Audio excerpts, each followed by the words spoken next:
السلام عليكم، وياكم كذا مركز المهندس. اليوم عندنا هاي جيب جراند شيروكي ليمتد 2021. طبعا السيارة حادثة سرقة، إذا تلاحظون كودات المشتغلة بالدشبول، الرادار كذلك مانع التصادم، كذلك الايرباج والكيلومتر يرمش.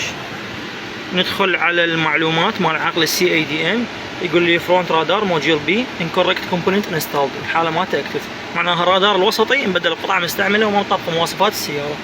كذلك الرير موديول اي وبي، النقاط العمياء الخلفية ايضا مبدلات بقطع مستعملة ومطابقات مواصفات السيارة. باذن رب العالمين راح نعالج هاي الكودات. السلام عليكم، رجعنا لكم بهاي جيب جراند شيروكي 2021 دبليو ال الشكل الجديد، اللي قلنا لكم انه السيارة حادثة سرقة ومبدلين قطع رادارات مستعملة وشارة مؤشرات كلها بالدشبول. فضل رب العالمين توفيقه.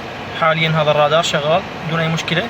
كذلك عربنا الشاشات اذا تلاحظوها امامكم، ايضا الشاشات مال الراديو اذا تلاحظون كلها عربية. كذلك هذا نظام الحفاظ على الثبات على المسار شغال بدون اي مشكلة. والكيلومتر انتهى الترميش مالته، كان يرمش طالب بروكسي. كذلك الايرباك طفيناه. حاليا كل الامور طبيعية. تحياتي.